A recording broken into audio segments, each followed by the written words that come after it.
Hello friends, ಯಾವುದೇ ತರಹದ ಜಾತಿಯ ನಾಯಿಗಳನ್ನು ನೀವೇನಾದರೂ ಮಾರಾಟ ಮಾಡಬೇಕು ಅಥವಾ ಖರೀದಿ ಮಾಡಬೇಕು ಅನ್ನೋದಾದರೆ ಸ್ಕ್ರೀನ್ ಮೇಲೆ ಇರೋ ನಮ್ಮ ಚಾನಲ್ ನಂಬರ್ಗೆ ಕಾಂಟ್ಯಾಕ್ಟ್ ಮಾಡಿ. ಹಾಗೆ ನಮ್ಮ ಚಾನಲ್ಗೆ ಸಬ್ಸ್ಕ್ರೈಬ್ ಆಗಿಲ್ಲ ಅಂದರೆ ಸಬ್ಸ್ಕ್ರೈಬ್ ಆಗಿ.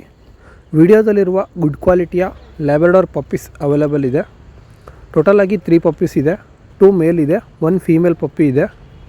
ಪಪ್ಪೀಸ್ಗೆ ಏಜು 35 ಡೇಸು. ಪ್ರೈಸು ಮೇಲ್ ಪಪ್ಪಿಗೆ 12,000 ಕೋಟ್ ಮಾಡ್ತಾಯಿದ್ದೀವಿ ಸರ್. ಫೀಮೇಲ್ ಪಪ್ಪಿಗೆ 10,000 ಕೋಟ್ ಮಾಡ್ತಾಯಿದ್ದೀವಿ. ಪ್ರೈಸಲ್ಲಿ ಸ್ವಲ್ಪ ಡಿಸ್ಕೌಂಟ್ ಕೂಡ ಇರುತ್ತೆ. Puppies location Davanagere. All over ಕರ್ನಾಟಕದಲ್ಲಿ ನಿಮಗೆ ಯಾವುದೇ ಊರಿಗೆ ಬೇಕಾದರೂ ಟ್ರಾನ್ಸ್ಪೋರ್ಟ್ ಕೂಡ ಇರುತ್ತೆ, ಬಟ್ ಟ್ರಾನ್ಸ್ಪೋರ್ಟ್ ಚಾರ್ಜಸ್ ಎಕ್ಸ್ಟ್ರಾ ಆಗುತ್ತೆ. ಪಪ್ಪೀಸ್ ಬಗ್ಗೆ ಇಂಟ್ರೆಸ್ಟ್ ಇರೋರು ಕಾಂಟ್ಯಾಕ್ಟ್ ನಂಬರ್ನ ಸ್ಕ್ರೀನ್ ಮೇಲೆ ಕೊಟ್ಟಿರ್ತೀನಿ ಸರ್, ಕಾಂಟ್ಯಾಕ್ಟ್ ಮಾಡಿ. ವಿಡಿಯೋ ಇಷ್ಟ ಆದರೆ ನಮ್ಮ ಚಾನಲ್ಗೆ ಸಪೋರ್ಟ್ ಮಾಡಿ. Thank you friends.